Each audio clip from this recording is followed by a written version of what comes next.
My wife blocked me while she was sipping cocktails on a girls' trip, but I didn't rage. I sent her friend a single message. Tell her I know. The night it happened didn't look like a moment that would change a life. It was a Tuesday, with rain in the forecast, the kind of evening that makes a house feel smaller. I had a stack of essays on my kitchen table, coffee going cold beside a red grading pen. That's the rhythm of a public school teacher in late fall. Coffee rings on rubrics, silence thick enough to hear the refrigerator cycle, a clock that seems too loud for the room. I was halfway through a paragraph about the causes of the War of 1812 when my phone buzzed with that small, stupid hope I still had. A text from Lena. She'd left that morning with 3 of her friends, the rolling suitcase thumping down our stairs like a countdown. Nashville this time. Brunches, rooftop bars, matching outfits in photos that would look candid and weren't. I kissed her cheek at the rideshare door. She said they'd land by noon, she'd text me from the hotel, she'd call before bed. We didn't fight. We didn't even have the stiff politeness that usually shows up when a marriage is thinning out. It was ordinary, and ordinary can be the perfect disguise. The text didn't open. A small exclamation mark appeared next to the blue bubble like a warning light on a dashboard. I tapped "Try again." It failed again. I stared at it, deadpan, like it might apologize. I flipped to our thread and saw the shift you only notice when you're looking for it. Her name at the top wasn't clickable anymore. No photo, no info, just a blank silhouette where a life used to live. I tried a call. Straight to voicemail. None of the usual rings, just a cold handoff to the recorded greeting I'd heard 1,000 times. I tried again, in case the towers were busy. Voicemail again.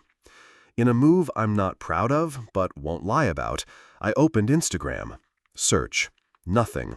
Not user not found, which would have been almost merciful. Just silence. Her page, invisible to me. Like I'd never existed in the row of pictures I once stood in. That's when the house felt like it leaned.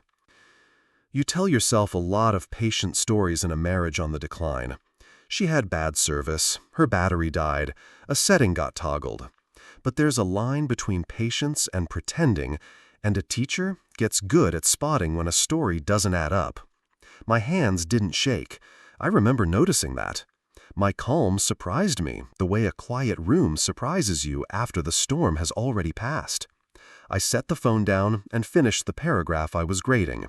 The kid had argued that Britain's impressment of American sailors amounted to a theft of identity. I underlined the phrase and wrote "exactly" in the margin. Only then did I let myself think about the last few weeks, the little clues that had formed a path I didn't want to follow. Late nights that didn't have explanations, only tones. A new habit of flipping her phone face down. A smile that lived somewhere else when she thought I wasn't looking. Her accidental mention of a coworker's name I didn't recognize. Then the way she over-explained that he was just helping her team restructure a project. All background noise, I told myself. People get stressed, people change jobs. You don't build a case out of passing details. And then my message wouldn't send. I didn't pace. I didn't pour a drink. I slid the essays into a neat stack as if tidiness could hold the rest of my life together.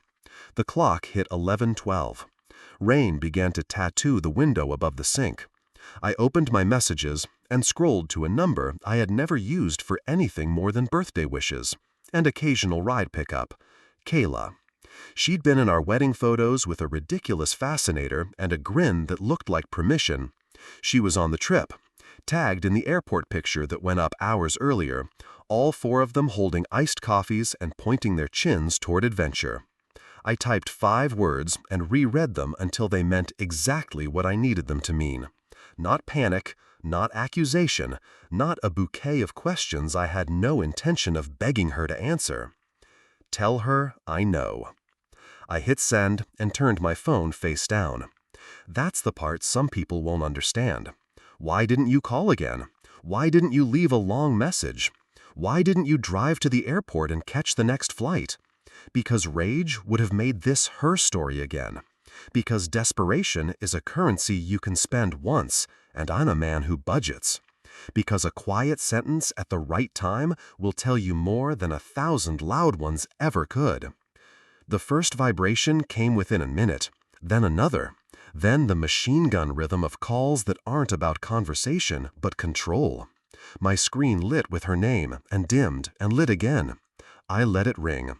Somewhere a bartender slid a glittering drink across a polished counter, and someone clapped to the beat of a song.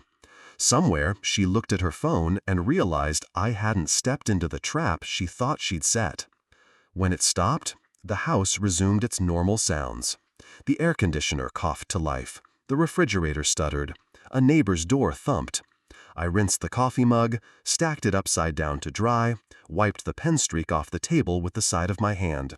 Then I opened my gradebook and entered scores, one at a time, like a man who had remembered how to do the small things while something large and invisible shifted its weight on the other side of the door.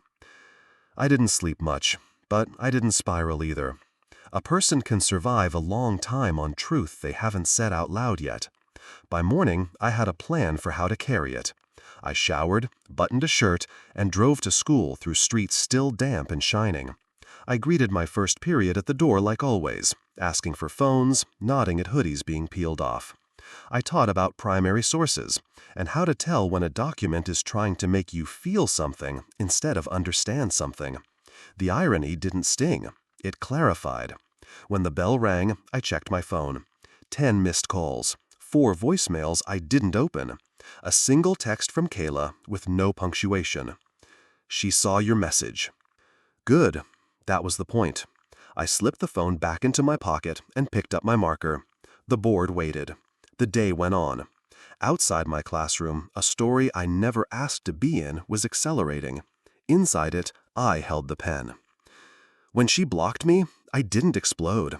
I didn't fire off desperate emails or beg her to call me back.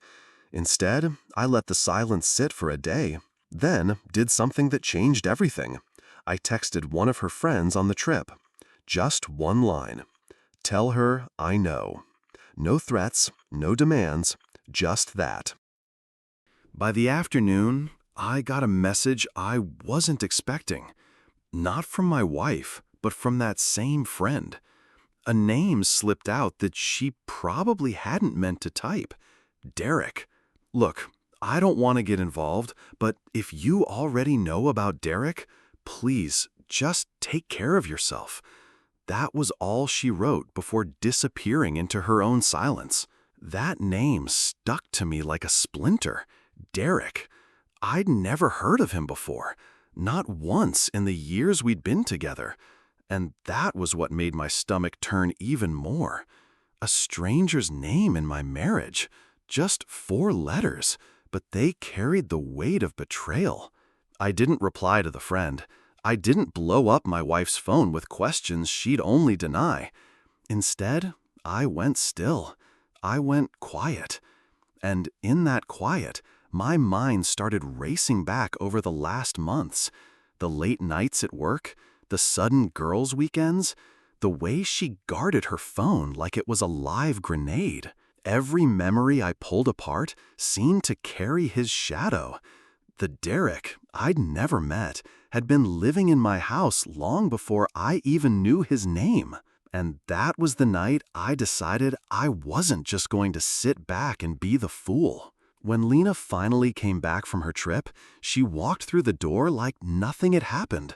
The suitcase thumped across the threshold, her shoes clicked on the hardwood, and she tossed her jacket onto the chair the way she always did, like our home was just a hotel she knew too well to treat with care. She looked good. That was the worst part. Hair curled, tan a little deeper, makeup still clinging to her eyes. It was a performance of wife returning home that might have fooled anyone else. But not me. Not after days of silence, blocked calls, and that single name rattling in my chest. Derek. Hey, she said, casual, almost playful. Miss me? That's when I saw it. The smirk. a curve of her lips that wasn't love or even politeness. It was arrogance, the expression of someone who thought she'd gotten away with something. I didn't answer her question. I didn't hug her, didn't take the bag from her hand. I just looked at her long enough that the smile started to falter. Then I asked the question I'd been carrying like a hot coal. Who's Derek? It hit her like a glass of water to the face. For half a second, her eyes widened, then narrowed again just as quickly. And then she smirked. A real one this time, deliberate, sharp, enough to cut. "Derek?" she repeated, drawing out the name like she was tasting it. "I don't know what you think you know." That smirk, God, that smirk said everything her words tried to deny. It told me she was lying. It told me she thought I wouldn't do anything about it. It told me she saw me as weak.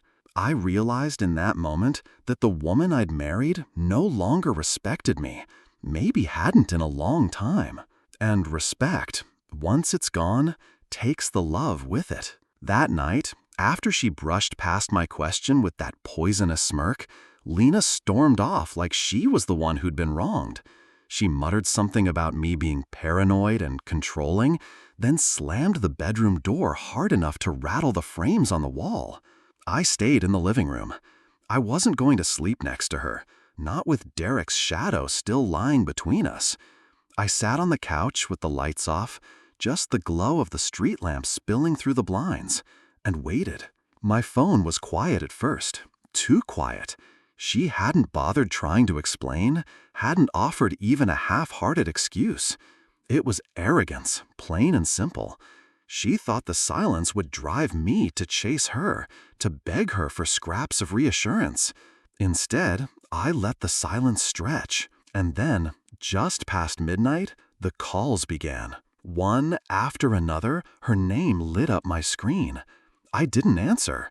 The first two, I watched without moving. By the third, the sound of it buzzing on the coffee table was like a gat in a dark room. I turned the phone face down.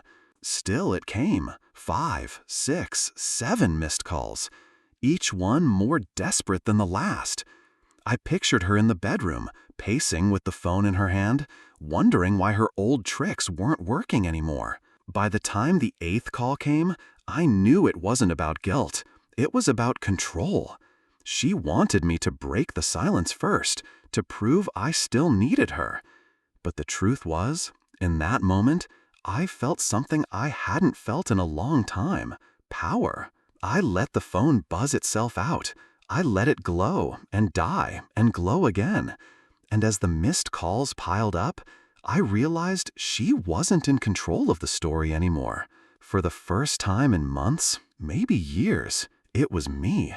The morning after the storm of missed calls, the house was eerily calm. Lena acted as if nothing had happened, moving around the kitchen, pouring herself coffee, humming a tune like she was the picture of domestic normalcy. She didn't mention the calls. She didn't mention Derek. She didn't even look at me for more than a second. It was the performance of someone who thought if they ignored the fire long enough, the smoke would disappear. I didn't bite. I got dressed for school, tied my tie, and left without a word. That afternoon, in the quiet of my classroom after the last bell, I decided to test something. I scrolled back to Kayla, the friend I'd messaged during the trip. I typed, "You knew, didn't you?" and stared at the screen. No reply. Not that day, not the next, not even a ghost of a typing bubble to suggest hesitation. Just silence. And it was that silence that told me more than any confession could. Friends don't stay quiet when the truth is clean. Friends don't avoid you if the story is innocent. Silence is the language of guilt, and Kayla spoke it fluently. I sat there in my classroom, the smell of dry erase markers and old paper thick in the air, and realized that the people who should have stood beside my marriage were already standing behind her lies. It wasn't just my wife against me. It was a whole circle of people, complicit in protecting the story she was spinning. And I understood then that betrayal doesn't always arrive loudly. Sometimes it's as quiet as a phone that never lights up again. That silence became the confirmation I needed. Suspicion is a slow kind of death. It doesn't stab you. It seeps into your bloodstream until every thought feels contaminated. After Kayla's silence, I started noticing everything. The way Lena's phone never left her hand, how she carried it into the bathroom, set it face down at dinner, flinched if it buzzed when I was near. I'd hear her laughter from the next room, but when I stepped in, the conversation would end in a clipped, "I'll call you back." Even her scent began to bother me. I knew her perfume, knew it like I knew the smell of my own classroom chalk and coffee. But suddenly, there were traces of something new. Cologne that wasn't mine, faint but sharp, clinging to her jacket. It got to the point where home wasn't a refuge anymore. Every corner of the house was a trigger. The bed felt like a crime scene, the couch like a hiding place, the kitchen like a stage. I wasn't living with her. I was living with suspicion, and it poisoned everything. Teaching became harder.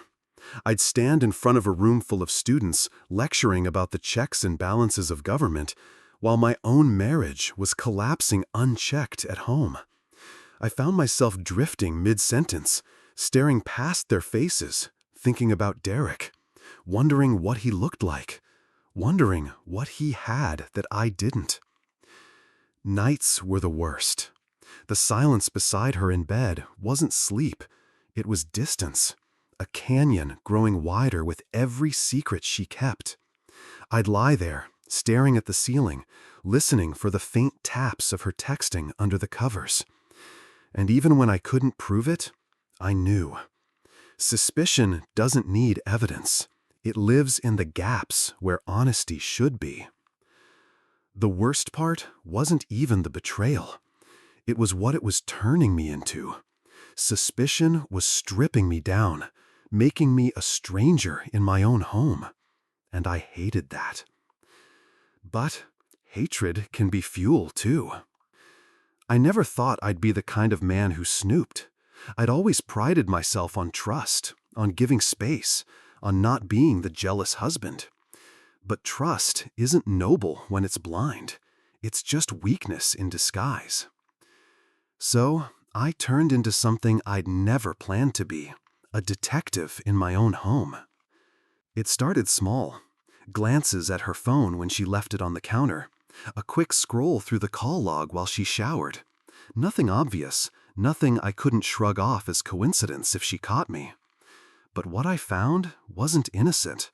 Numbers without names, late-night timestamps, deleted threads that left gaps in the story like ripped-out pages.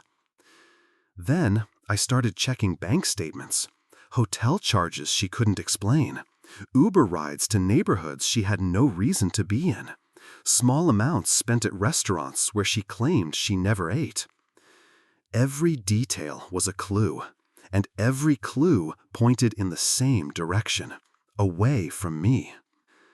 I told myself it was for clarity, that if I gathered enough pieces, the picture would become undeniable. But the truth was, I was spiraling. Teachers are trained to notice patterns, and once I started, I couldn't stop. It was like grading essays with the same glaring mistake. I saw it everywhere. The final straw came one evening when I checked her email while she was at yoga. A name popped up in the inbox. Derek W. It wasn't explicit, nothing about love or hotel rooms, just an innocuous subject line, next time, and a single line inside. Can't wait to see you again. That was all. No heart emojis, no incriminating photos. Just enough to confirm what my gut had been screaming since Nashville. I closed the laptop and sat there in the glow of the screen, my heart thudding like I'd run a marathon. The evidence wasn't a smoking gun, but it was smoke. And where there's smoke, there's fire. That was the moment I stopped being her husband in the blind. I was her investigator now. And soon, I promised myself, I'd stop being her husband altogether. Once the name Derek was no longer just a shadow but a presence in her inbox, something in me shifted. Suspicion had poisoned me enough. I wanted proof, real proof, the kind no smirk, no denial, no gaslighting could erase. So I started tracking her. Not in the dramatic movie way, sneaking around in sunglasses and trench coats. No, I was careful, quiet, calculated. I memorized her routines, the times she left the house, the routes she took. I looked for patterns, the cracks where lies slipped through. I downloaded a small GPS tracker, one I'd read about in a late-night forum thread. Slipped it into her car one morning before she left for work. My hands shook as I attached it, not from fear of getting caught, but from the realization of what I was becoming. A husband shouldn't have to track his wife like a criminal. But then again, a wife shouldn't block her husband on vacation and hide Derek in her inbox. The first few days, the route seemed clean enough. Work, yoga, the grocery store, all the ordinary lies. But then Thursday came. She texted me around 5:30, said she'd be at a late meeting, not to wait up for dinner. I nodded, pretended to accept it. But when I checked the tracker, her car wasn't near her office. It was parked outside a bar on the other side of town. I drove there, parked far enough away not to be seen, but close enough to confirm what my gut already knew. And there she was, through the window, sitting at a corner table, laughing in that too bright, too practiced way, her hand brushing the arm of a man I didn't recognize. Derek. I didn't storm inside. I didn't shout. I didn't make a scene. I just watched, long enough to etch the image into my memory. My wife leaning close to another man, her smile softer than anything she'd given me in months. When I finally drove away, the proof sat in my chest like a stone, heavy, cold, unmovable. And with that proof, I knew the storm was coming. When I left that bar parking lot, the truth was no longer abstract. It had a face, a laugh, a pair of hands that didn't belong on her. Derek was no longer just a name in my mind. He was a man who had been sitting across from my wife while she smiled like she hadn't smiled at me in years. Driving home that night felt like dragging chains. Every streetlight flickered across the windshield like a metronome, keeping time with the anger pounding through my veins. I wasn't yelling, wasn't crying. No, what I felt was worse. It was quiet fury, the kind that sits heavy in your chest, waiting for the right moment to erupt. At home, she breezed in hours later, cheeks flushed, hair wind-tousled. She dropped her keys on the counter and gave me the performance she'd rehearsed 100 times. That meeting ran long. You know how it is. She didn't even look me in the eye when she said it. And I played along. I nodded. I smiled just enough to hide the fact that I'd seen everything. Because I knew the storm had to be timed right. You don't blow up in the doorway and let them call you paranoid. You don't confront with half-truths and let them squirm away. You wait until the evidence is undeniable, until the mask can't be worn anymore. So I let her kiss my cheek with lips that weren't really mine. I let her retreat to the shower, humming under the water, washing away the scent of him. And I sat there at the kitchen table, staring at my phone, at the tracking app that still showed her car parked outside that bar just 2 hours ago. I wasn't just waiting to confront her. I was building the case, building the storm. And when it broke, I wanted it to leave nothing standing. The breaking point came sooner than I expected. Saturday morning, she left the house in a rush, said she was meeting her sister for brunch. She didn't even notice that I barely looked up from my coffee. The car pulled out of the driveway, and I already knew where it was headed. The tracker told me what her lips wouldn't. Not to her sister's place, not to brunch, straight across town. Same bar parking lot, same routine. But this time, I followed. I stayed back far enough to keep invisible, close enough to confirm. She wasn't meeting Derek at the bar anymore. This time, it was a cheap motel off the highway. I sat there in my car, engine idling, watching her step into that room like she belonged there. And something inside me cracked. I didn't go in. I didn't need to. The image of her disappearing behind that door was enough. 2 hours later, when she came home, she found me waiting in the kitchen, phone on the counter, the tracker app glowing like a spotlight on her lies. She froze in the doorway, keys dangling in her hand, and for the first time, the smirk was gone. "Where were you?" I asked, my voice steady, calm, too calm. Her eyes darted to the phone, then back to me. She stammered, words tripping over each other, half excuses, half lies. I told you, brunch, I was with—" "Don't." Just that one word, and it stopped her cold. She knew then. She knew I'd seen it all. And in that moment, panic replaced arrogance. Her breathing quickened, her face paled, her hand shook as she set her keys down on the counter. The walls she'd built with smirks and dismissals collapsed in seconds. And for the first time, she realized the storm had arrived, and she was standing in the center of it. She collapsed into explanations the way a drowning person thrashes in the water, wild, desperate, ugly. "It didn't mean anything. I was confused. You don't understand." Her voice cracked, her eyes wet. But the words were hollow, worn-out lines that had probably been rehearsed in her head long before she ever stepped through the front door. Once upon a time, I might have listened. I might have searched her face for some trace of truth, clung to the scraps, begged her to pick me over him. But that version of me was dead the moment she walked into that motel room. I didn't shout. I didn't slam my fist against the counter. I just looked at her, really looked, and saw the woman who had taken my loyalty, my trust, my love, and gambled them away for someone named Derek. And instead of breaking, I chose strength. "I'm not going to fight for you," I said, voice even, "because a man shouldn't have to fight for what's already his." That silenced her. No excuses, no scrambling lies, just silence. The kind that echoes, the kind that means the truth has already burned everything down. Her tears didn't move me. Her reaching hands didn't move me. For once, I didn't feel the pull of history, or guilt, or the fear of being alone.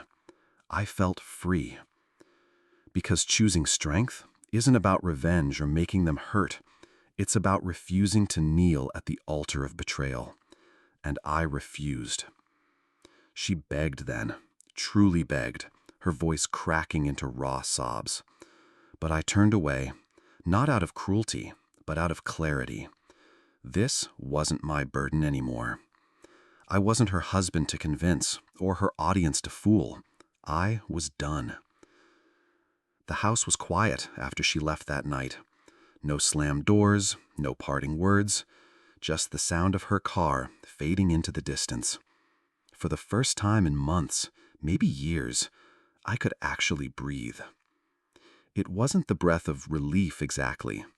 It was heavier than that, tinged with grief and the sting of finality. But it was clean. No poison, no suspicion, just air. In the days that followed, people took sides, as they always do. Friends who had smiled at me across dinner tables suddenly fell silent, their loyalties already spoken for. Others surprised me. Colleagues who pulled me aside, quietly admitting they'd suspected something, that I deserved better. The world didn't collapse, though. It just rearranged itself, piece by piece, around a truth I couldn't ignore. The strangest thing was the calm. I expected rage, despair, loneliness, and there were flashes of each. But mostly, there was clarity. I woke up without wondering whose texts she was hiding. I went to work without carrying suspicion like a second skin. Nights didn't feel like waiting rooms for betrayal anymore. They felt mine again. And eventually, I realized something simple but powerful. Losing her wasn't the tragedy. Believing I needed her was. Now, when I think about Derek, about motel rooms and blocked numbers, it barely stings. Not because the betrayal wasn't real, but because it no longer owns me. She gambled with something priceless and lost. I walked away with something better than revenge. I walked away with myself intact. The calm after betrayal isn't quiet because nothing happened. It's quiet because everything that needed to end finally did. And in that silence, I found freedom.